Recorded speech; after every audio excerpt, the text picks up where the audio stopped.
শুধু আয় ব্যয়ের হিসাব নয়, বরং এটা একটা দেশের মানুষের জীবনমানের প্রতিচ্ছবি।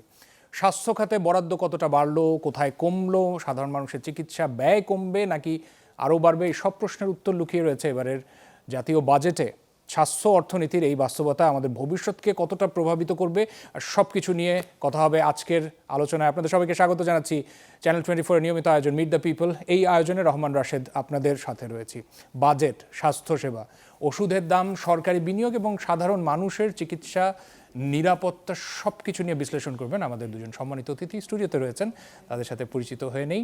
আমাদের সাথে আজকে রয়েছেন আমার হাতের ডানে ডক্টর মোহাম্মদ জাকির হোসেন, তিনি সভাপতি কমিউনিটি ক্লিনিক স্বাস্থ্য সহায়তা ট্রাস্ট। স্বাগত জানাচ্ছি, অনেক ধন্যবাদ। এবং আমার হাতের বামে রয়েছেন প্রফেসর ডক্টর শাফিউল নাহিন শিমুল, তিনি পরিচালক স্বাস্থ্য অর্থনীতি ইনস্টিটিউট, ঢাকা বিশ্ববিদ্যালয়। স্বাগত আপনাকে। ধন্যবাদ। এবং স্টুডিওতে রয়েছেন কিছু তরুণ শিক্ষার্থী, এবং তারা তাদের যৌক্তিক এবং প্রাসঙ্গিক প্রশ্ন করবেন আমাদের গোটা আয়োজন জুড়ে। যারা টেলিভিশনের পর্দায় রয়েছেন নিশ্চয়ই আমাদের আয়োজনে পুরোটা সময় থাকবেন। আমাদের আজকের বিষয় নির্ধারণ করেছি আমরা বাজেটের চোখে স্বাস্থ্য খাত কেমন করছে বাংলাদেশ, এবং এই বাজেটে স্বাস্থ্য খাতের উপরে কতটুকু গুরুত্ব দেওয়া হয়েছে জানার চেষ্টা করবো পুরো আয়োজন জুড়ে। আমরা কথা না বাড়িয়ে আলোচনায় চলে যাচ্ছি। আমার প্রথম প্রশ্ন প্রফেসর ডক্টর শাফিউল নাহিন শিমুল, আপনার কাছে একটু জানতে চাইবো যে স্বাস্থ্য খাতে এবারে যে বরাদ্দ দেওয়া হয়েছে গত বাজেটের তুলনায় প্রায় দ্বিগুণ। এখানে বলা হচ্ছে যে জিডিপির প্রায় 1.02% পর্যন্ত বৃদ্ধি পেয়েছে, এবং সরকার বলছে যে তাদের পরিকল্পনা রয়েছে যে আসছে 5 বছরে তারা জিডিপির 5% পর্যন্ত এই বরাদ্দ উন্নীত করবে। কিভাবে মূল্যায়ন করবেন এই বাজেটকে? কি স্বাস্থ্য বান্ধব বাজেট বলা যাবে? মোটা দাগে যদি বলি, আমরা দুইটা সাইড যদি আমি শুরু করি, তার আগে যারা দেখছেন আপনাকে অনেক ধন্যবাদ। যে যদি বরাদ্দের কথা চিন্তা করেন তাহলে তো ডাবল হয়েছে, অলমোস্ট ডাবল গত বছরের তুলনায়। এবং কিছু নতুন নতুন উদ্যোগের কথা বলা হয়েছে, যে কিউরেটিভ থেকে একটু প্রিভেন্টিভ, মানে প্রতিরোধমূলক ব্যবস্থা, এবং অনেকগুলা কম্পোনেন্ট আছে, যেমন কিছু কিছু যেগুলো স্বাস্থ্যের হার্টের রিং সহ অন্যান্য যে আমরা ইনপুটগুলা লাগে সেগুলাতে কিন্তু ট্যাক্স কমানো হয়েছে যাতে এটা মানে সহজলভ্য হয়। তো কিছু ভালো উদ্যোগ আছে। সেটা যদি বাজেটের অঙ্কটা যদি দেখি, আমি বলবো যে ফিলোসফিক্যালি চিন্তা করলে এটা ভালো একটা উদ্যোগ মনে হচ্ছে। কিন্তু পরের জায়গাটা যদি আসি, যে এই বাজেটটা যে দেওয়া হলো সেটা কি আমরা বাস্তবায়ন করতে পারবো কি না। আপনি গত কয়েক বছরের হিস্ট্রি যদি আমরা দেখি, 24-25-এর কথা বাদ দিলাম যেহেতু একটি স্পেশাল ইয়ার, আপনি যদি 23 পর্যন্ত দেখেন 75%-এর বেশি কিন্তু আমরা ব্যয় করতে পারিনি। তার মানে 25% আমরা ব্যয় করতে পারিনি। তার 35,000 কোটি টাকা বা 30,000 কোটি টাকার মাত্র 75% ব্যয় করতে পেরেছি। তো সেখানে আমি 70,000 কোটি টাকা কিভাবে ব্যয় করব? আমাদের টোটাল যে ইনফ্রাস্ট্রাকচার, যেটা বলছেন যে পুরোপুরি ব্যয় করা সম্ভব হয়নি, তখন তো বরাদ্দও ছিল, সেই অনুযায়ী পরিকল্পনাও ছিল, ব্যয় কেন করা যায়নি সেই ব্যাপারে আপনার কি মনে হয় যে কোন কারণে সেটা ব্যয় করা সম্ভব হয় না? এবং এই ব্যয়ের এটা যদি আপনি আরেকটু ভেঙে দেখেন, দুইটা থাকে বাজেটে, একটা হচ্ছে পরিচালনা বাজেট, আমরা বলছি রেভিনিউ বাজেট, একটা হচ্ছে ডেভেলপমেন্ট বাজেট। এই রেভিনিউ বাজেট তো হচ্ছে বেতন ভাতা, এগুলো তো ফিক্সড, এগুলো নিয়ে খুব বেশি কিন্তু সমস্যা হয় না। ওই জায়গাটায় যেখানে ডেভেলপমেন্ট বাজেট, সেটাই কিন্তু খরচটা ঠিকমতো করা যায় না। এটার একটা বড় কারণ হচ্ছে আপনার বাজেট, আমরা জানি জুলাইয়ের 1 তারিখ থেকে শুরু হয়, এই জিনিসগুলো অ্যাপ্রুভাল হতে হতে সেপ্টেম্বর চলে আসে, তারপর কখনো ডিসেম্বরে চলে যায়, সেটা হাতে থাকে আর 6 মাস। তো এই প্রসেসটা, এইটা থেকে আমরা আসলে বের হতে পারছি না, এটা কিন্তু আমরা জানি। কিন্তু আপনি ধরেন যদি একটু খুব সিম্পলি একটা সেন্টেন্সে বলি, জুলাই থেকে আপনি তো জানেন কত বাজেট, কেন why don't you start in June প্রসেসটা? কিন্তু জুলাইয়ের আগে কিন্তু দেখা যায় ওই প্রসেসটা শুরু হবে না। তো শুরু হতে হতে অ্যাপ্রুভাল পেতে পেতে ওই প্রসেসের কারণে কিন্তু আর খরচটা করা হয় না, আর কি সময় থাকে না। বুঝতে পারছি। ডক্টর আবু মোহাম্মদ জাকির হোসেন, আপনার কাছে যাব। আপনার কাছে ওই মূল্যায়নটা নিতে চাই যে গত বছরের বা তার আগের যে বাজেটগুলো আমরা লক্ষ্য করেছি সেখানে যে বরাদ্দকৃত অর্থ ছিল সেটা পুরোপুরি ব্যয় করা সম্ভব হয় না। আপনি কতটুকু একমত যে কেন ব্যয় করা সম্ভব হয়নি? একই সাথে যে প্রশ্ন বা চ্যালেঞ্জের কথা বলা হয় যে প্রান্তিক জনগোষ্ঠী পর্যন্ত স্বাস্থ্যসেবা পৌঁছে দেওয়া সম্ভব হচ্ছে কিনা, সেই প্রশ্নে যেটা করণীয়গুলো ছিল সেগুলো কি এই বাজেটে প্রতিফলন দেখেছেন, বা সেই রোডম্যাপ কি আপনার কাছে দৃষ্টিগোচর হয়েছে? এই বাজেটের প্রতিফলন যেটা, সেটা আগে আপনার প্রশ্নের আগের অংশটা আমি যাই, যেটা প্রফেসর শিমুল বলেছেন যে ব্যয় হচ্ছে না উন্নয়ন খাতেরটা, এবং ব্যয় না হওয়ার পেছনে আমরা একটা অ্যালোকেটিভ এফিসিয়েন্সি বলে একটা কথা বলি, যেখানে অগ্রগণ্য কর্মসূচি, সেখানে যদি বা যেটা দেয়া হয়, তাহলে সেটা যেভাবে ব্যয় হবে, যেটা অগ্রগণ্য না, সেখানে যদি আমি অর্থ অ্যালোকেট করি, বরাদ্দ করি, সেখানে ব্যয় হয় না।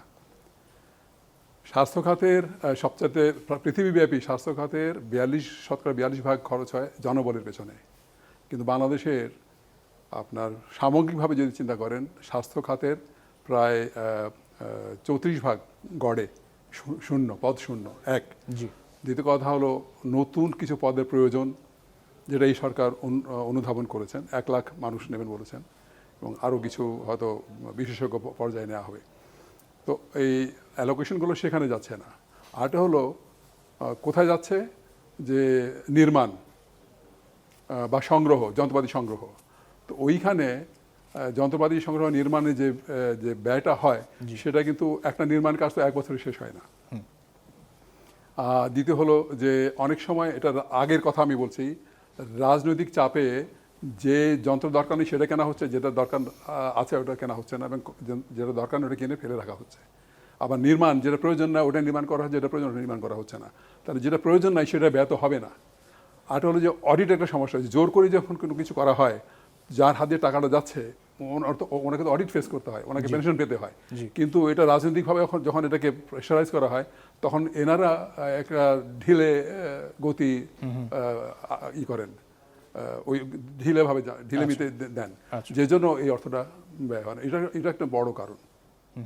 আর প্রান্তিক পর্যায় পর্যন্ত যে স্বাস্থ্যসেবা পৌঁছানোর কথা বলা হয়, প্রান্তিক পর্যায়ে বলতে আমরা যেটা বলি প্রাথমিক স্বাস্থ্য পরিচর্যা, নিশ্চয়ই আমরা এটাকে আমাদের স্বাস্থ্য খাত সংস্কার কমিশনে ওখানে একটা সংজ্ঞা দিয়েছি। সেই সংজ্ঞাটা হলো, আসলে প্রাথমিক স্বাস্থ্য পরিচর্যা বলতে প্রথম দিকে যে বলা হচ্ছিল যে মানুষের দৌড় গোড়ায় সেবা পৌঁছানো, কিন্তু আমরা বলেছি কোনো একদম বিনামূল্যে সেবা কিন্তু মানুষ এটাকে অ্যাপ্রিসিয়েট করে না। তো মানুষকে 1 পা আসতে হবে, আমরা সেবা প্রদানকারীটা 2 পা যাব, কিন্তু ঘরে বসে থাকলে সেবা ওটা কিন্তু মূল্যায়ন হয় না ঠিকমতো। এই জন্য আমরা কমিউনিটি ক্লিনিক তৈরি করেছি, এবং ইউনিয়ন পর্যায়ে একটা আছে। তো এখন প্রান্তিক পর্যায়ে যদি সেবা দিতে হয়, তাহলে এই কমিউনিটি ক্লিনিকগুলোকে আসলে এটা ভৌত অবকাঠামো যদি আমি ঠিকমতো না দেই, এখানে যা যা দরকার সেটা যদি ঠিকমতো না দেই, একজন মাত্র কর্মী আছে, ওনাকে দিয়ে সম্ভব না, অনেকগুলো বিষয় আছে, তাহলে ওইটাকে আমাকে যদি শক্তিশালী না করি। আর ইউনিয়ন পর্যায়ে আমাদের খুবই খারাপ অবস্থা, মোট প্রায় 4500 মতো ইউনিয়ন আছে বাংলাদেশে, কিন্তু ইউনিয়ন স্বাস্থ্য উপকেন্দ্র আছে মাত্র 1362টা, বাকিগুলো ফেনিল প্যানিংয়ের। তো এইখানে ডাক্তার রাখা যায় না, কারণ অবকাঠামো নাই। এই অবকাঠামো যদি আমি না ঠিক করি, জনবল, যন্ত্রপাতি, সেবার যে সংজ্ঞা, সেবার যেটা, এটা যদি আমি পরিপূর্ণ আমার দর্শনের মধ্যে না আসে, তাহলে কিন্তু এটা দেওয়া সম্ভব হবে না, যেটা আমরা সংস্কার কমিশনে বলেছি, এবং আশা করি যে বর্তমান সরকারও সেটাকে ইনফ্যাক্ট ওন করেন। এবারের বাজেটে যে এত বড় একটা বাজেটে বরাদ্দ লক্ষ্য করা যাচ্ছে, সেটা খরচ করা যাবে? আপনি আশাবাদী সেই ব্যাপারে? প্রথম কথা, এত যে টাকাটা রাখা হয়েছে প্রায় আপনার 70 বা 70,000 কোটি, প্রায় 70,000 কোটি, তো এটা কোত্থেকে আসবে? শুধু ট্যাক্সের এই করের টাকায় কিন্তু এটা হবে না, আমাকে অন্যান্য সোর্সের মাধ্যমে আনতে হবে। কতটা আনতে পারবো আমরা জানি না। আমাদের ট্যাক্স দেওয়ার প্রবণতা কিন্তু খুবই লজ্জাস্কর। তো সেখান থেকে আমি কত দূর যাব সেটা এখন টাকা, এটা হলো একটা, হলো আমি টাকাটা জোগাড় করতে পারবো কিনা, আর একটা হলো যে টাকাটা খরচ করার জন্য, খরচ তো করা যায়, খরচ করার বহুত রাস্তা বের করা যায়, কিন্তু সেটা অগ্রগণ্যতার ভিত্তিতে, প্রয়োজনের ভিত্তিতে, জনগণের চাহিদার ভিত্তিতে খরচ করা যাবে কিনা সেটা আমাকে চিন্তা করতে হবে, এবং সেই অনুযায়ী পরিকল্পনা করে কিন্তু আমাকে পদক্ষেপ নিতে হবে। সেই জায়গায় কি সংশয় বা উদ্বেগ রাখেন আপনি যে এই বরাদ্দকৃত অর্থের সংগ্রহটা কিভাবে হবে, সেখানে একটা গ্যাপ থেকে যাবে? সেখানে আমার উদ্বেগ আছে, কিন্তু ব্যয় নিয়ে আমার উদ্বেগ নাই। ব্যয় যারা অভিজ্ঞতা আছে তাদের, এবং আমাদের প্রচুর অর্থের প্রয়োজন আছে, সে ব্যয়টা নিয়ে আমি কিন্তু আমার কোনো সন্দেহ নাই। ডক্টর শাফিউল নাহিন, আপনার জায়গায় কি একই অবস্থা? মানে উদ্বেগ বা সংশয়ের জায়গাটা কি আপনারও একমত হবেন? না, যেটা জাকির স্যার বলেছেন, আসলে খরচ করার যদি আপনি, এখন আমরা যেই মডেলে চলছি, যেই সিস্টেমে আমরা চলছি, এখান থেকে যদি আমরা একটু চেঞ্জ না করি, তাহলে তো যদি ট্রেন্ড দেখেন সেটা তো আমার পক্ষে নাই, তাহলে আমরা খরচ করতে পারবো না। এবং সেই জায়গায় কিন্তু নতুন কিছু প্রজেক্ট নিতে হবে, নতুন উদ্যোগ নিতে হবে, যেগুলা আমাদের এতদিন কাভার্ড ছিল না, যেই ধরনের সার্ভিস আগে দেওয়া হতো না, সার্ভিসগুলো যদি আপনি ঠিকমতো অ্যাড করেন এবং অ্যাপ্রুভালের প্রসেসগুলো যদি টাইমলি করা যায়, তাহলে হয়তো খরচের সক্ষমতাটা বৃদ্ধি করা যাবে। তবে আমি যদি বলি, ইতিহাস আমাদের পক্ষে নেই। আমাদের যেহেতু গত অনেক বছর ধরে আমরা 90%ই অ্যাচিভ করতে পারি না, সেখানে এত বড় বাজেটের কতটা অ্যাচিভ করতো সেটা সন্দেহ যথেষ্ট আছে মনে বলে আমি একটু এখানে অ্যাড করি শিমুল, ওটা হলো যে যদি একটু সংস্কার করা যায়, যে ওই যে ইউনিয়ন পর্যায়ের কথাগুলো বললাম, কিরকম সংস্কার? আপনার 1362 থেকে যদি আপনি পুরো প্রত্যেকটা ইউনিয়নে যদি এগুলোকে বিস্তৃত করেন, যে ধরনের অবকাঠামো দরকার, যে ভৌত অবকাঠামো, জনবলের যন্ত্রপাতি, প্রশিক্ষণ, এগুলো সবগুলো যদি আপনি ইউনিয়ন পর্যায়ে 4500 যে কয়টা আছে সেখানে যদি নেন, এবং কমিউনিটি ক্লিনিক যেগুলো আছে সেগুলো যদি আরও 500 মতো প্রয়োজন আছে, এগুলোকে যদি নতুন মডেল যদি না করা হয় তাহলে কিন্তু আসলে কার্যকরী মডেল যদি করেন, জনবল যদি নেন, যন্ত্রপাতি ওষুধ এগুলো যদি ব্যবস্থা করেন, তাহলে কিন্তু ব্যয় করা সম্ভব। এবং এটা হলো প্রাথমিক স্বাস্থ্য পরিষেবা, উপর দিকেও প্রয়োজন আছে। বর্তমান সরকারি ইশতেহার মোতাবেক বলছে যে প্রতিটা ইউনিয়নে একটি করে প্রাথমিক স্বাস্থ্যসেবা ইউনিট বা শহরের প্রতিটা ওয়ার্ডে এক বা একাধিক করবেন, মানে সেই জায়গায় তাহলে এই যে সমস্যার কথা বলছেন সেটা সমাধান হবে বলে মনে করেন? কিছুটা মানে অনেকখানি হয়ে যাবে। আমার ওয়ার্ড পর্যায়ে যে কথাটা বলছেন, তো আমাদের তো আপনার বাংলাদেশ শহরের ক্ষেত্রে ওয়ার্ড, শহরের ওয়ার্ড তো শহরের ওয়ার্ড, যেমন ঢাকা শহরে বোধহয় 129টা ওয়ার্ড আছে, এখানে কিন্তু কোনো প্রাথমিক স্বাস্থ্য পরিষেবা কেন্দ্র বলে কিছু নাই।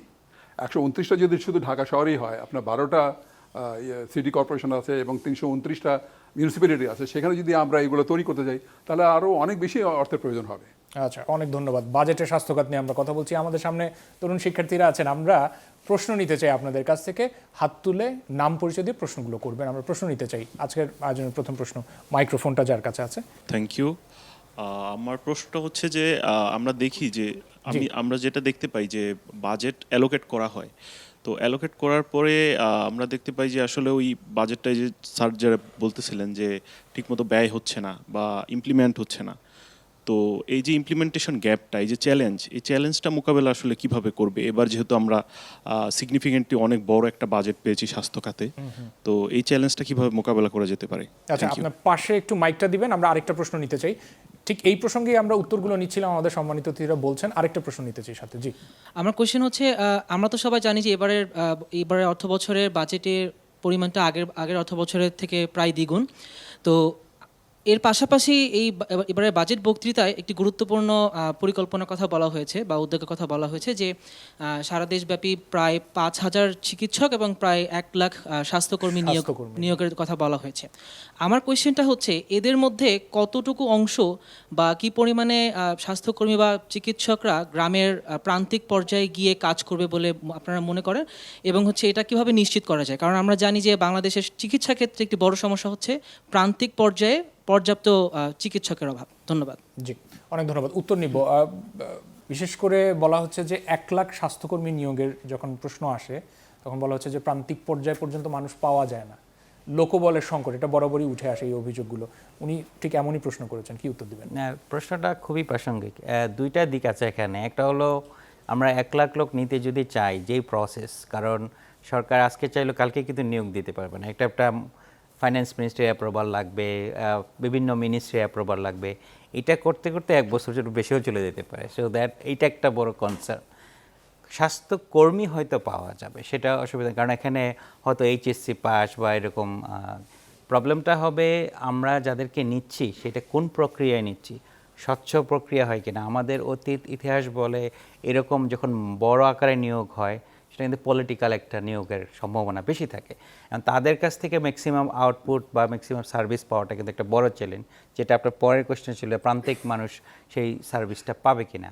আর ডাক্তার নিয়োগের ক্ষেত্রে যদি আমি বলি যে সেটা একটা বড় চ্যালেঞ্জ, আমাদের ডাক্তাররা গ্রামে থাকতে চান না, এটা বাস্তবতা। এখন কেন থাকতে চান না সেটা নিয়েও কিন্তু আমাদের স্টাডি করতে হবে। এটা শুধু বাংলাদেশ না, আপনি যদি আফ্রিকার কোনো স্টাডি, আমরা একটা কাজও করেছিলাম এ নিয়ে, সেখানে আমরা দেখেছি যে যখন লিটারেচারগুলো ঘাটছিলাম, আফ্রিকাতে তাদের বলা হয়েছে যে আপনি কেন গ্রামে থাকতে চান না। তাদের সবচেয়ে বড় অ্যান্সার যেটা ছিল যে বাচ্চাদের জন্য ভালো স্কুল নাই।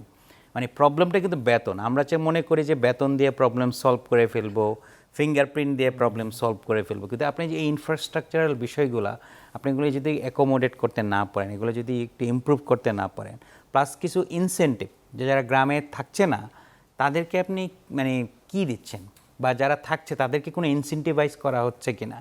আপনার যে এখন কিন্তু একটা পার্বত্য এলাকায় চর এলাকায় থাকলে বোধহয় একটা ভাতা পায়, সামান্য। খুবই সামান্য, এটার জন্য কেউ যাবে না। এটা যদি সাফিসিয়েন্টলি বাড়ানো হয় এবং এটার সাথে যদি অন্যান্য প্রমোশনগুলো ট্যাগ করা হয়, তার যে অন্যান্য হায়ার স্টাডিজ ট্যাগ করা হয় আছে, কিন্তু এটার মধ্যে অনেক ফাঁক ফোকর আছে, এগুলো যদি বাদ দেওয়া যায় তাহলে কিন্তু মানুষ যাবে। আপনার অন্য সার্ভিসের লোক যাচ্ছে, কৃষি কর্মকর্তা তো গ্রামে থাকছে, সে তো ঢাকামুখী হচ্ছে না। তো এই জায়গাগুলো আপনি যদি যে পকেটগুলো যে প্রবলেমগুলো আছে সেটা যদি আপনি কিছু আইডেন্টিফাই অলরেডি আছে, কিন্তু এই উদ্যোগগুলো যদি আমরা নিতে পারি তাহলে কিন্তু অনেকটাই প্রবলেম সলভ হয়ে যাবে। পুরোপুরি হবে না, বাট সিগনিফিকেন্টলি সলভ হয়ে যাবে। ডক্টর এই জাকির হোসেন, বিষয়ে- আপনি কি এই সেই বিষয়ে জায়গায় আমি- জি, হ্যাঁ, আমি ওই প্লিজ আপনি না বলেন। না বলেন, আমি ওই একই প্রসঙ্গে আসছি আপনার কাছে। আমি আরেকটা আঙ্গিক তুলে আনছি এখানে, সেটা হলো যে শুধু ডাক্তার দিলেই তো সমস্যার সমাধান হবে না, Right. বা শুধু স্বাস্থ্যকর্মী দিলেও হবে না। আচ্ছা, কোন ধরনের ডাক্তার দরকার, কোন ধরনের স্বাস্থ্যকর্মী দরকার, সেটা আমাদের চিন্তা করতে হবে। যেমন বিশ্ব স্বাস্থ্য সংস্থা বলেছিল 2006 সালে যে একজন ডাক্তারের জন্য 3 জন নার্স, 5 জন প্যারামেডিক লাগবে। এটা হয়তো আইডিয়ালিস্টিক বলতে পারেন, এতখানি অপারেশন এটা নট ফিজিবল, জি, হয়তো আর একটু 1 জন 2 জন 3 জন এরকম হতে পারে। কিন্তু আমাদের ক্ষেত্রে কি হচ্ছে, ধরুন 95,000 চিকিৎসক আছেন আমাদের, নার্সও প্রায় ওরকম একটু বেশি আছেন বড় নার্স, কিন্তু প্যারামেডিক অনেক কম। মানে প্যারামেডিক যেখানে আপনার যদি নার্স ডাক্তারের কথা চিন্তা করি 95,000, তাহলে প্যারামেডিক দরকার আমার 5 যদি ধরি অনুপাত, তাহলে প্রায় 4.5 লক্ষ দরকার। আমাদের কিন্তু কাগজে কলমের মধ্যে 20,000-এর মতো আছে। আচ্ছা, তাহলে এই যে আপনার আমরা বলি টিম ওয়ার্ক যেটাকে বলি, বা আপনার স্কিল মিক্স যেটাকে বলি, ওইটা তো আমাদের নাই। তাহলে আমাদের জনবলটাকে ওভাবে ঠিক করতে হবে যে আমি একজন ডাক্তার যদি আর প্রেসক্রিপশন লিখে দেয়, তা ওটাকে ইমপ্লিমেন্ট করতে গেলে কজন ডাক্তার নার্স দরকার, কজন প্যারামেডিক দরকার, সেইটা প্রথমে চিন্তা করতে হবে। এটা আরেকটা হলো প্রফেসর শিমুল যেটা বলেছেন, পৃথিবীর সব দেশে, প্রায় সব দেশে প্রান্তিক এলাকায় কাজ করতে গেলে তাদেরকে একটা আলাদা অ্যালাউন্স দেওয়া হয়।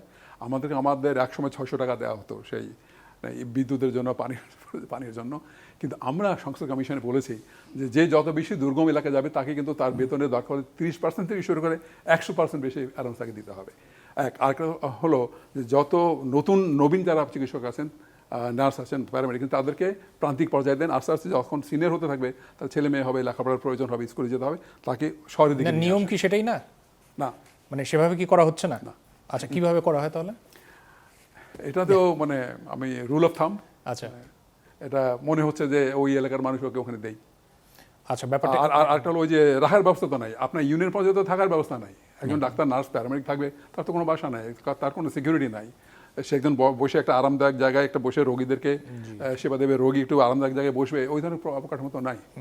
কিন্তু সরকারের যে এই যে 1 লক্ষ স্বাস্থ্যকর্মী নিয়োগের যে ঘোষণাটা, সেটা কি আপনার মনে হচ্ছে না যে কিছুটা অনুকূলে নিয়ে আসবে পরিস্থিতি, যেহেতু লোকবল সংকটের কথা তো বরাবরই বলা হ্যাঁ, হচ্ছে? সেটা তো অবশ্যই আনবে, কিন্তু ওই যেটা আপনার স্কিল মিক্স চিন্তা করতে হবে। 1,000 মানেই যে আমি শুধু সব প্রান্তিক পর্যায়ে তা না, আমাকে মিড ওয়াইফ নিতে হবে, নার্স নিতে হবে, 5,000 ডাক্তার ঠিক আছে, কিন্তু কোন ক্যাটাগরি প্যারামেডিক নিয়ে আমি নেব, ফিল্ড সুপারভাইজার কি পরিমাণে থাকবে, রেশিওটা কি হবে, এটা একটা আমাদের দেশে কিন্তু কোনো স্ট্যান্ডার্ড নেই। মানে আরো যাচাই বাছাইয়ের প্রয়োজন একটা আছে। স্ট্যান্ডার্ড তৈরি করতে হবে আমাদেরকে। জি, আমরা আরো প্রশ্ন নিতে চাই। আমাদের যারা দর্শক সাহিত্যে আছেন, মাইকটা পাস করবেন প্লিজ। আসসালামু আলাইকুম, আমি মোহাম্মদ আসিম হোসেন, পড়াশোনা করছি অর্থনীতি বিভাগ, ঢাকা বিশ্ববিদ্যালয়। আমার প্রশ্নটা শিমুল স্যারের কাছে। আমরা বরাবর দেখে আসছি যে আমাদের বাজেটের একটা বড় অংশ কিন্তু হচ্ছে অপারেশনাল কস্ট, মানে জনপ্রশাসনের ক্ষেত্রে হয়। তো রিসেন্টলি এটা নিয়ে একটা ডিবেট দেখা গেছে, এটা হেলথ থেকে একটু ট্যানজেন্ট হবে কোশ্চেনটা, দ্যাট ইজ যে বেতন বাড়লে কি তাদের ইফেক্টিভনেসটা বাড়বে কিনা বা প্রোডাক্টিভিটিটা বাড়বে কিনা।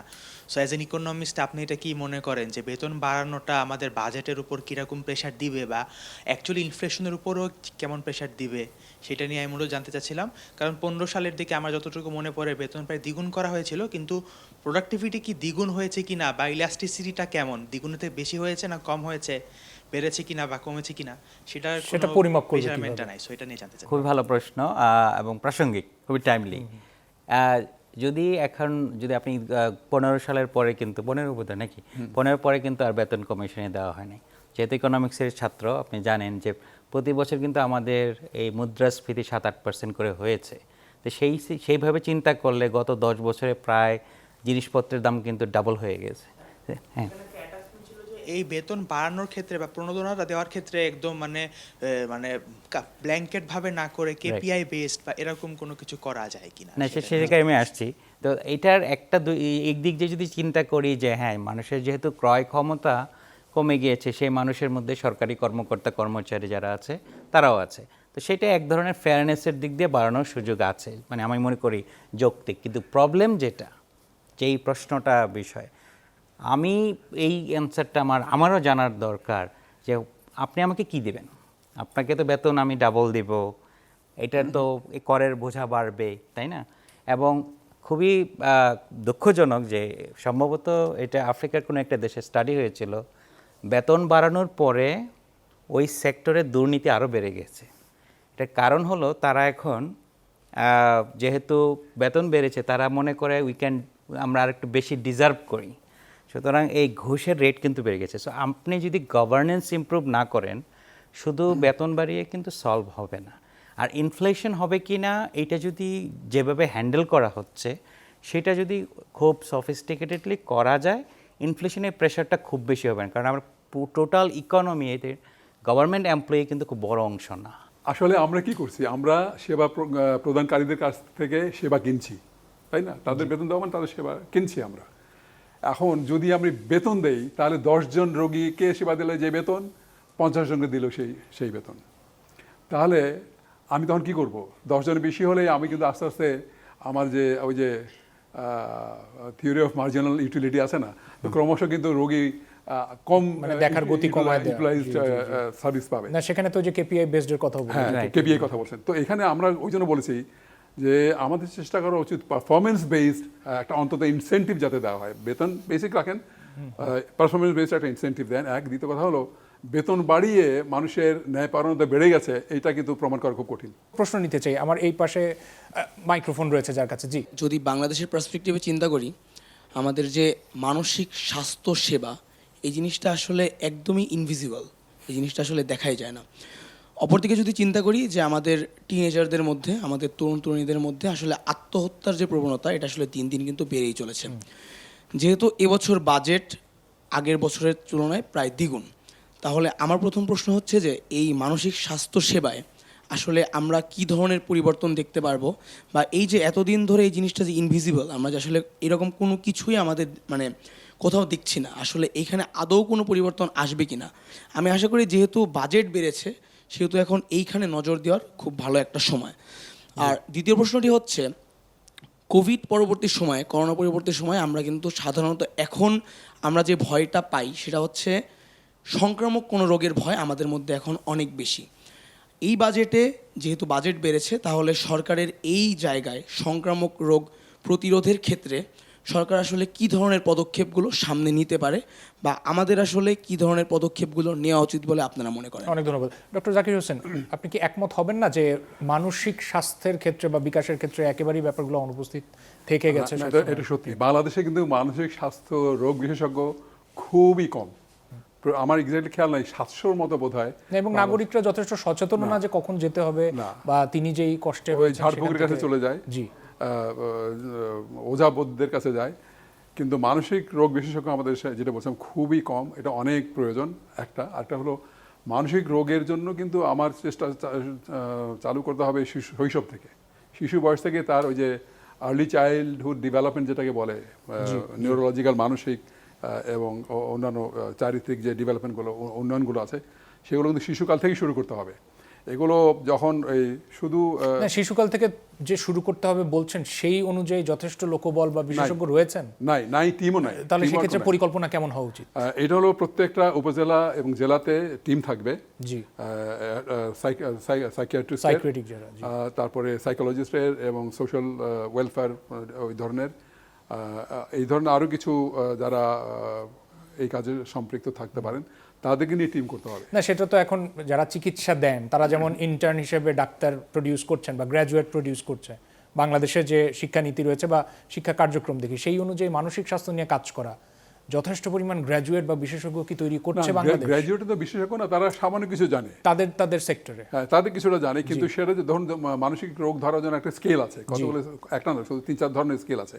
সেই স্কেলগুলোকে ব্যবহার করার জন্য যে বুৎপত্তি, সেটা কিন্তু সাধারণ এমবিবিএস এর মধ্যে নাই।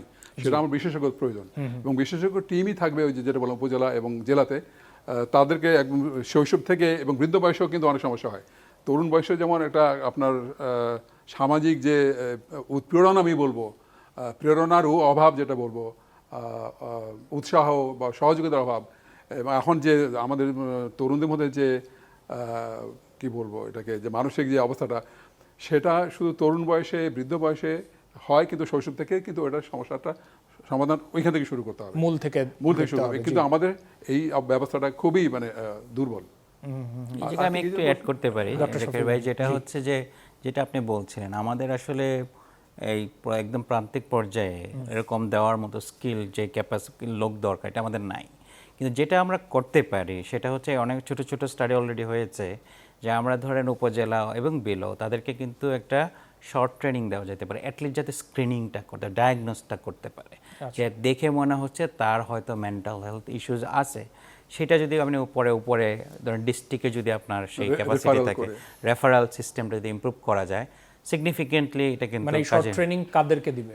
আপনি কমিউনিটি যে যদি উপজেলা লেভেলে যারা ডাক্তার আছেন, আপনি যে FWV যারা আছে, তারা তো কিন্তু 3 বছরের ট্রেনিং পায় মেডিকেলে, সাথে তাদেরকে ট্রেন করা যাতে ধরা যায়, তারা চিকিৎসা দেবে না, তাদের কাছে আসলে তাদের প্রবলেমটা কি একটু ধরতে পারবে, তা রেফার করে দিতে পারবে। কারণ আপনার ওইটা একদম ইউনিয়ন বা উপজেলা লেভেলে আমরা এক্সপার্ট পাঠিয়ে দেব, এটা খুব ডিফিকাল্ট। আর যেই জিনিসটা একটু বলা যায়, এবার যেমন হচ্ছে 23,000 কোটি টাকার মতো কিন্তু একটা থোক বরাদ্দ রাখা হয়েছে, যেটার ভালো দিকও আছে খারাপ দিকও আছে। যে থোক বরাদ্দ অনেক সময় কিভাবে খরচ হয় জবাবদিহি থাকে না। সুবিধাটা আছে যে সরকার চাইলে কিন্তু ওখানে নিজের মতো করে কিছু প্রজেক্ট ডিজাইন করতে পারে। সো এরকম একটা, ফর এক্সাম্পল, একটা ডিজাইন যদি সে মেন্টাল হেলথ নিয়ে রিয়েলি সিরিয়াস হয়, তাহলে কিন্তু এই প্রজেক্টটা ডিজাইন করে একটা ইমপ্লিমেন্ট করতে পারে, পাইলট সরকারিভাবে করতে এখন পারে। পর্যন্ত কোনো এরকম উদ্যোগ রয়েছে যে কারো এরকম সহায়তা দরকার পড়লো মানসিক স্বাস্থ্যের জন্য, তিনি গেলে চিকিৎসা পাবেন, এরকম সরকারিভাবে কোনো প্রকল্প চলে? আমার জানা মতে খুব একটা নাই, মেডিকেল কলেজগুলোতে আছে, আচ্ছা, কিন্তু নিচের লেভেলে নাই, ডিস্ট্রিক্ট লেভেলেও কিন্তু খুব একটা নাই। বুঝতে পারছি। কিন্তু আপনার জন্য এখন যে অনলাইন প্ল্যাটফর্ম আছে, তার মাধ্যমে যদি এক্সপোজ, কারণ এই বিষয়গুলো কিন্তু একটু সেন্সিটিভ, সবাই এক্সপোজ হতে চায় না, কারণ আমাদের সোসাইটি এখনও এটাকে ডিজিজ বা প্রবলেম হিসেবে নিতে রাজি না। তো সে কিন্তু লুকানোর একটা টেন্ডেন্সি, তাই আপনি অনলাইন প্ল্যাটফর্মের সাথে কথা বলে একটু তার মানে স্বস্তি আসে, এবং তাকে যদি একটু বলে দেওয়া যায় ওখানে যোগাযোগ করেন, আমার মনে হয় একটু লিটল কিছু অ্যাক্টিভিটিসও আমাদেরকে সিগনিফিকেন্টলি হেল্প করতে পারে। আচ্ছা, ছোট করে আরেকটা উত্তর নিব। ডক্টর জাকির হোসেন, যে বলা হচ্ছিল যে সংক্রামক ব্যাধি যাতে না ছড়ায় বা জনগণের 2020-এ কোভিডের পরবর্তীতে যে শঙ্কা এখনো বিরাজ করছে, সেটা মোকাবেলায় কি করা যায়? এটা মোকাবেলার জন্য প্রথমেই রোগ যাতে করে খুব সহজে খুব দ্রুত নির্ণয় করা যায়, এটার জন্য আমাদের যে অবকাঠামো আছে, IDCR বলে একটা প্রতিষ্ঠান আছে, আমিও সেখানে কিছুদিন ছিলাম।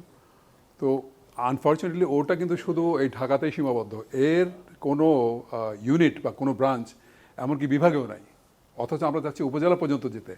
এবং আমাদের সময় আমরা চেষ্টা করেছিলাম উপজেলাতে একটা মেডিকেল অফিসার রোগ নিয়ন্ত্রণ একটা আপনার পদ সৃষ্টির জন্য, যেটা এখনও কিন্তু হয়নি, ফাংশনালি একজনকে দিয়ে রেখেছে, বাট এই পদটা এখনও সৃষ্টি হয়নি।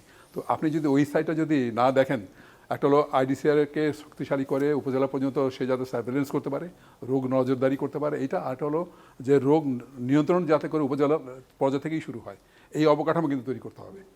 যদি কখনো কোনো কারণে মানে এটা কোনো সংক্রামক ব্যাধি যদি আবারও আসে পুরো বিশ্ব জুড়ে, সেই ক্ষেত্রে বাংলাদেশ মোকাবেলা করার জন্য প্রস্তুত, বা সেই প্রস্তুতি কি এখন আমরা রাখি? না, এখন নাই, নাই এখন না। এখন কোভিড যেরকম হয়েছে ওরকমই হবে। আপনার মিজলস যেভাবে হয়েছে, জানুয়ারিতে শুরু হয়েছে, মার্চ পর্যন্ত কোনো খবর নাই।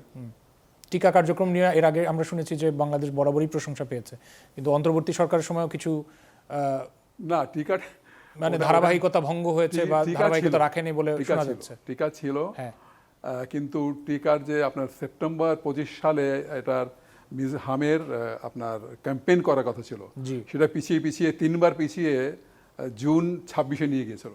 ওটা যদি 25 সেপ্টেম্বর হতো না, টিকা কিন্তু ছিল, কিন্তু ওই যে সিদ্ধান্ত ঠিক মতো নেওয়া হয়নি, বিলম্বের কারণে এটা বেড়েছে। জি, বুঝতে পারছি। আমরা প্রশ্ন নিতে চাই সামনে, আমার সামনে সারিতে। জি, আসসালামু আলাইকুম, আমি লুবাবা তাসনিম শেফা, পড়াশোনা করছি ঢাকা বিশ্ববিদ্যালয়ের রাষ্ট্রবিজ্ঞান বিভাগে। আমার প্রশ্ন হলো, প্রতি বছরই সরকারি স্বাস্থ্য খাতে বরাদ্দ বাড়ানো হয়, কিন্তু সাধারণ মানুষের স্বাস্থ্যসেবার প্রতি, সরকারি স্বাস্থ্যসেবার প্রতি আস্থার সংকট দূর হয় না। আপনার মতে এর মূল কারণ কি অর্থের অভাব, নাকি সেবার মানের ঘাটতি ও সুশাসনের অভাব? এবং এই আস্থা ফেরাতে সরকারের সবচেয়ে জরুরি পদক্ষেপ কি? আচ্ছা, আর একটা প্রশ্ন নিতে চাই পাশের জন্য। জি, জি ধন্যবাদ। আমি তারানা জাহিদ সন্ধি, ঢাকা বিশ্ববিদ্যালয়ের রাষ্ট্রবিজ্ঞান বিভাগে পড়ছি। তো আমার প্রশ্ন হচ্ছে যে প্রতি বছর মানুষ অনেক পরিবার তাদের পরিবারের কাউকে বাঁচাতে দেখা যায় যে স্বাস্থ্য সেবা নেয়ার জন্য তারা দেখা যায় বড় একটি অংশ ঋণ করে, যার কারণে তাদের জীবন মানটা কমে যায়। তো এই যে একটা বাজেটটা যে বেড়েছে, এই বাজেটটা বেড়ে তাদের ওই জীবনমান উন্নত করতে কিভাবে ভূমিকা রাখবে, এবং মানে দেখা যায় যে ওষুধের দাম বা টেস্ট করতে বা দেখা যায় অপারেশনের ক্ষেত্রে এই বাজেটটা কিভাবে তাদের ব্যয়টা কমাবে, এই বিষয়টা নিয়ে জানতে চাচ্ছি। এবং আরও একটা বিষয়, যে আমরা যদি মানসিক স্বাস্থ্য বিশেষজ্ঞ তৈরিও করি, তাহলে বাংলাদেশের মানুষের মধ্যে মানসিক স্বাস্থ্যের ব্যাপারে চিকিৎসা নেয়ার যে একটা আগ্রহ, এই আগ্রহটা তৈরি হবে কিনা। ধন্যবাদ। বুঝতে পারছি। ডক্টর শফিউল নাইন, আপনার কাছে যাই। প্রথমত যে সাধারণ জনগণকে এখনো স্বাস্থ্যসেবার জন্য পকেট থেকে অনেক খরচ করতে হয়, ব্যয় করতে হয়, সেই ব্যাপারে এই বাজেট কিভাবে সহায়তা করতে পারে? না, একটা হচ্ছে যে মেন খরচটা কোথায় হয়, আমরা যেটা বলেছেন যে প্রায় 70%-এরও বেশি কিন্তু নিজের পকেট থেকে ঋণ করে চলতে হচ্ছে। এই ঋণ করতে হচ্ছে। তাহলে আমরা কিন্তু একটা প্রোটেকশন মেকানিজম নিয়ে আসতে পারতাম, ইন্স্যুরেন্স মেকানিজম, যেটা এই বাজেটে নাই। কিন্তু ওই যে অ্যাগেন যে 23,000 কোটি টাকা যদি আপনি কিছু প্রায়োরিটি প্রজেক্ট নেন, সেটা কিন্তু করা যায়। এবং আপনার বিশ্বের যেসব দেশে এই জায়গায় ভালো করেছে, তারা কিন্তু প্রান্তিক জনগণ যারা দরিদ্র, মার্জিনালাইজড পপুলেশন, তাদেরকে কিন্তু একটা ইন্স্যুরেন্স কাভারেজ অথবা প্রোটেকশন মেকানিজমের মধ্যে নিয়ে এসছে, যে তাদেরকে তাদের যত অসুস্থতাই হোক প্রায় ধরেন 1 লাখ টাকা পর্যন্ত সরকার বহন করবে। এবং ক্যাম্বোডিয়ার মতো কান্ট্রি, যেটা কিন্তু আমাদের চেয়েও আর্থিক সক্ষমতার দিয়ে নিচে, তারা কিন্তু একটা ইকুইটি ফান্ড তৈরি করেছে। প্রতি হসপিটালে একটা ইকুইটি ফান্ড আছে। ওই ফান্ড দিয়ে যারা খুব দরিদ্র, তাদের এখন তো আপনার family card and other card আছে, যদি আমি তাদেরকে ডায়াগনোস করতে পারি যে কে আসলেই দরিদ্র, সে যদি চিকিৎসা সেবা নিতে আসে পুরোপুরি ক্যাশলেস, তার কিন্তু 1 টাকাও খরচ হয় না, একদম ভর্তি থেকে রিলিজ পর্যন্ত। এই মেকানিজমগুলো কিন্তু গ্লোবালি প্র্যাকটিস আছে, আমাদের চেয়ে গরিব দেশে আছে। তো আমরা যদি গ্লোবাল প্র্যাকটিসের কথা বলছিলেন, সরকার বলছে যে হেলথ কার্ডের তারা কার্যক্রম শুরু করবেন। আপনারা দেখেছেন যে বিভিন্ন মানে সেক্টরে আলাদা আলাদা করে কার্ড ইস্যু করছে, সেগুলো কি এগুলোর আওতায় আসবে বা এগুলো কভার করবে বলে মনে হয়? না, এই হেলথ কার্ড দিয়ে আমি কি পাবো সেটা কিন্তু বড় ইম্পর্টেন্ট। বলা হচ্ছে যে সেখানে পেশেন্টের হিস্ট্রি থাকবে, যেটা বাইরের দেশে এটা থাকে। কিন্তু সে ম্যানেজমেন্ট সিস্টেম। আপনি ধরেন আপনি এক্স একটা হসপিটালে গেলেন, এরপর ওয়াই হসপিটালে গেলেন, তাহলে আপনার রেকর্ডটা আবার নিতে হচ্ছে না। কিন্তু এটাতে কিন্তু আপনার যেই কোয়েশ্চেনগুলো করেছে সেই প্রবলেম সলভ হচ্ছে না। যেটা হলো যে হেলথ রেকর্ডিং সিস্টেমটা একটা কম্পাইল হচ্ছে, সরকার হয়তো ডিসিশন নিতে সুবিধা হবে, কিন্তু ওই প্রবলেমটা কিন্তু ওইভাবে সলভ হচ্ছে আচ্ছা, না। এই উত্তরে একটা ব্যাপার চলে আসে। এই হেলথের ব্যাপারে একটা সুবিধা আছে, ওটা হলো এটা অনলাইনে থাকবে। তো তাহলে হবে কি, যদি একটা গ্রুপ থাকে যাদেরকে বসিয়ে দেওয়া হয়, তার কিন্তু অনলাইন ওই প্রেসক্রিপশনের আপনার যে এফিসিয়েন্সি বা আপনার এটার যে যৌক্তিকতা, সেটা পরীক্ষা করতে পারবে। যে 3টা ওষুধের দরকার ছিল তাকে 5টা লেখা হয়েছে, 2টা টেস্টের দরকার ছিল তাকে 5টা টেস্টে দেওয়া হয়েছে, অল্প দামি ওষুধ অল্প দামি টেস্ট দরকার ছিল অনেক দামি দেওয়া হয়েছে। এটা কিন্তু অনলাইন যদি থাকে, তাহলে একটা গ্রুপ যদি সরকার যদি চায় ডেটাটা ইউজ করতে পারে, এটা ইউজ করতে পারে। এবং ওই যে আস্থার ব্যাপারটা এবং খরচের ব্যাপারটা, যদি আমি এখানে 2টা বিষয় আছে। একটা হলো যে আর্থিক ম্যানেজমেন্টের কথা যে প্রফেসর শিমুল বললেন, যদি আর্থিক ম্যানেজমেন্টটা এফিশিয়েন্ট হয়, ইন্টেলিজেন্ট হয়, ওয়াইজ হয়, তাহলে কিন্তু আমি অল্প ব্যবসায় বেশি সেবা দিতে পারবো। তাহলে আমাকে গরু আর ঘরের টিনের চাল বিক্রি করতে হবে না। ওই ব্যবস্থা যদি আমি করতে পারি থ্রু গুড মনিটরিং, আপনার ভালো ট্রান্সপারেন্সি, এগুলো যদি করা যায়, তাহলে কিন্তু আমি অনেক কম পয়সায় কিন্তু সবচেয়ে বেশি পয়সা যায় ঔষধে। এখন যদি আমার যদি আর্থিক ব্যবস্থাপনার যদি একটা উইজডম থাকে, দূরদৃষ্টি থাকে, তাহলে কিন্তু ওইগুলোকে সমাধান করা সম্ভব। তো সেইটাকে আনতে হবে আমাদের পরিকল্পনার মধ্যে। না, এই উত্তর যখন ডক্টর শফিউল নাইন দিচ্ছিলেন, সেখান থেকে প্রথম প্রশ্নেই চলে যেতে হবে যে বরাদ্দের সমস্যা নাকি আসলে এখানে মানি ম্যানেজমেন্টের ইস্যু আছে। বরাদ্দ যদি থেকেই থাকে এবং যে বরাদ্দের কথা বলা হচ্ছে যে দ্বিগুণের বেশি বরাদ্দ এবার, তাহলে সেই ক্ষেত্রে অগ্রাধিকার ভিত্তিতে আসলে কোন কোন সমস্যাগুলো নিয়ে এগিয়ে আসা উচিত? বরাদ্দটার চাইতে আমি কিন্তু আর্থিক ব্যবস্থাপনার উপরে আমি বলবো যে ওখানেই আমাদের দুর্বলতা আছে। আচ্ছা, ওখানে যে ওই যে প্রায়োগিকতা এবং অগ্রগণ্যতা, এটা কিন্তু সবসময় দেখা হয় না একটা। আর যদি তাহলে আমি অল্প পয়সা দিয়ে কিন্তু বেশি সেবা দিতে পারলে কিন্তু আমার অনেক বেশি অনেক বেশি মানুষকে সেবা দিতে পারি, এবং যেই ধরনের সেবা প্রয়োজন সেই ধরনের সেবা আমি দিতে পারি, যদি আর্থিক ব্যবস্থাপনা যদি আমার খুব দক্ষ হয়। না, আপনাদের দুজনের উত্তরেই যে বিষয়টা উঠে আসছে বারবার, যে স্বাস্থ্য খাতে দুর্নীতির কথা এর আগেও অনেকবার এসেছে, সেই জায়গাটায় আপনারা দুজনেই একমত হয়েছেন এবং উত্তরে বলেছেন যে সুশাসনের প্রয়োজন। তাহলে যেহেতু বরাদ্দ যেহেতু দ্বিগুণ হয়েছে এবং বলা হচ্ছে যে জিডিপির 5% পর্যন্ত উন্নীত হবে, তাহলে সুশাসন নিশ্চয়ই টিকিয়ে রাখা বা এটাকে রক্ষা করা আরও বড় দায়িত্ব হবে। সেই ক্ষেত্রে আপনাদের একটু পরামর্শ নিতে চাই সংক্ষেপে দুজনের কাছ থেকে, কি পরামর্শ হবে সেই ক্ষেত্রে? না, জিনিসটা হলো যে কোনো দেশে শুধু স্বাস্থ্য খাতে না, যে কোনো জায়গার গভর্নেন্স সুশাসন ইমপ্রুভ করতে হলে ট্রান্সপারেন্সি বাড়াইতে হবে। আমি যদি এখন চাই যে এই মুহূর্তে ধরেন কোনো একটা উপজেলার হসপিটালে ডাক্তার আছে কিনা, আমি যদি এখানে বসে দেখতে পারি, আমি সবাই দেখতে পারি, এটা কিন্তু একটা বিশাল হিসাবে কাজ করে। এখানে কত টাকা বরাদ্দ হয়েছে এটা আমি যেন ওয়েবসাইটে গেলে দেখতে পারি, অ্যাপ দিয়ে দেখতে পারি, কত টাকা খরচ হয়েছে, কোন কোন খাতে খরচ হয়ে গেছে, এগুলো আপনি ওপেন করে দেন। পাবলিক জিনিস পাবলিক করে দেন। পাবলিক যত বেশি প্রাইভেট রাখবেন, দুর্নীতির সুযোগ বাড়বে। এটাই হলো মোটা দাগে গভর্নেন্স। মানুষ অ্যাক্সেস নিল, ওয়েবসাইটে দেখলো যে খরচ হয়েছে, তারপরে আপনি যাচাই করতে পারবেন। বালিশের দাম যে 50,000 টাকা না, এটা তো আমরা সবাই জানি। যদি এটা ওয়েবসাইট, এটা কীভাবে জানলাম? এই বালিশ কাণ্ড নিয়ে এত কথা কেন হলো? আমরা এই তথ্যটা জেনেছি। যদি না জানতাম তাহলে কিন্তু 50,000 টাকা দিয়ে বালিশ কেনা হতো। সো এই জিনিসটা যত ওপেন করে দিবেন, আপনি কোশ্চেন করবেন, আমি করব, কেউ না কেউ করবে, তখনই কিন্তু তারা বাধ্য হবে যে যেন উল্টাপাল্টা খরচ না করা হয় আর কি। আচ্ছা, বুঝতে পারছি আমরা। এটা কিন্তু প্রফেসর শিমুল যেটা বলেন, জনগণের সম্পৃক্ততা, এটা একদিক দিয়ে মানে এটা হলো ডাবল এজেড সোয়ার্ড। এবং এটা বলে অ্যাক্সেস টু ইনফরমেশন, যেটা বলে জি, যেতেও কাটে, আসতেও কাটে। আমাদের আমি যখন পরিচালক ছিলাম, তো আমার অভিজ্ঞতা হয়েছে কি, জনগণকে যদি আপনি রাখতে চান, জনগণ প্রতিনিধিকে যদি রাখতে চান, সে যখন পলিটিক্যাল অ্যাঙ্গেলটা ইউজ করে, এবং জনগণ কিন্তু সম্পৃক্ত হয় না। সুতরাং শুধু প্রতিনিধিকে নিলেই জনগণ সম্পৃক্ত হবে এটা কিন্তু হবে না। আপনার পাবলিক ধরুন প্রত্যেক 3 মাস পর, 6 মাস পর, 1 বছর পর পাবলিক ওপেনিং মিটিং করে ওইখানে আপনাকে একদম রেগুলারলি একটা অ্যাজ এ কালচার এটা কিন্তু জনগণকে জানাতে হবে। এটা যদি হয় তাহলে জনগণের সম্পৃক্ততা হলে পরে ওই যে সুশাসনটা কিন্তু অনেকখানি নিশ্চিত করা যাবে। জি, আমরা পরের প্রশ্নে যাই। জি, Hello, Assalamu alaikum everyone. I'm Jishan Reza Rahman. I work for Youth Policy Forum. Actually, when we are talk about health economics and the accountability in this budget allocation, we have to study enough about this. আমরা যখন এটা নিয়ে আগাতে গেলাম, গতকালকে the business standard একটা প্রতিবেদন সামনে এলো, সম্ভবত এটা নিয়ে আলোচনা কিছুটা হলো এখানে, যে 79% প্রায় নিজেদের পকেট থেকে ব্যয় করতে হয়। আর এর মধ্যে প্রায় ডেইলি স্টার আরও বলছে যে টোটাল বাজেট অ্যালোকেশনের 1/3 জনগণের প্রতি খরচ হচ্ছে, আর বাকিটা আমরা ইউটিলাইজ করতে পারছি না।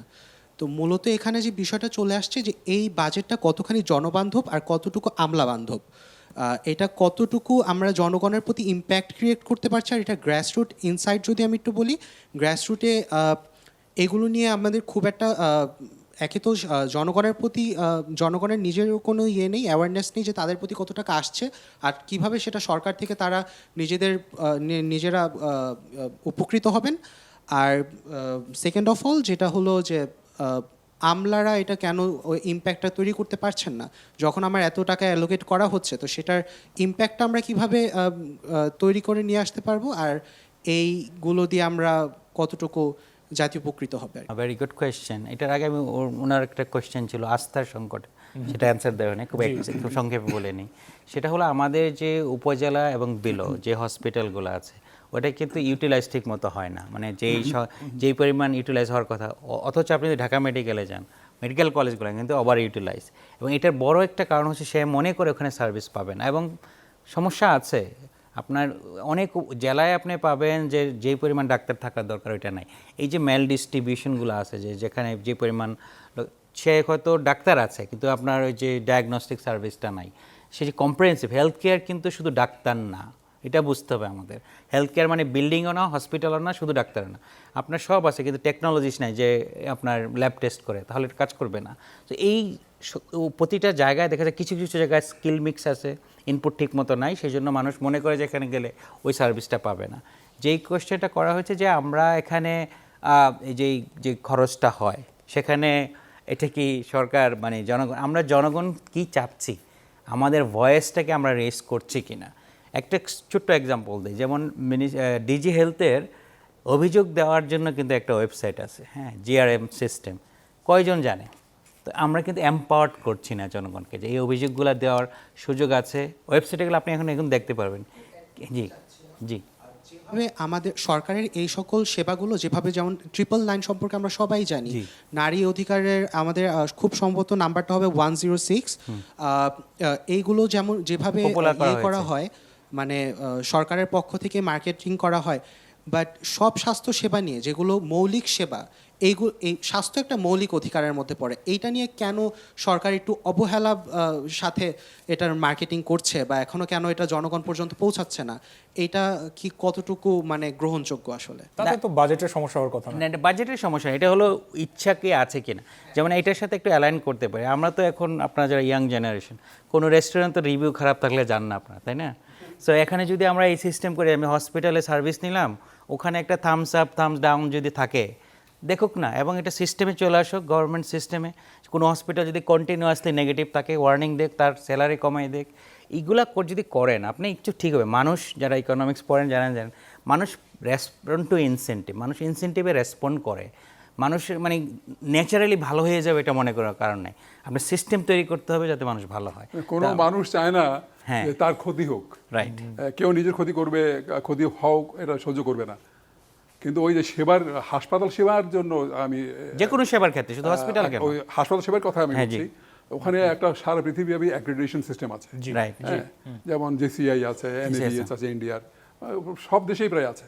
আমাদের এখানে NABH এর করা আছে, প্রত্যয়নপত্র পাওয়া আছে, JCI প্রত্যয়নপত্র, 4-5টা হাসপাতাল আছে, বাট প্রাইভেট হাসপাতাল।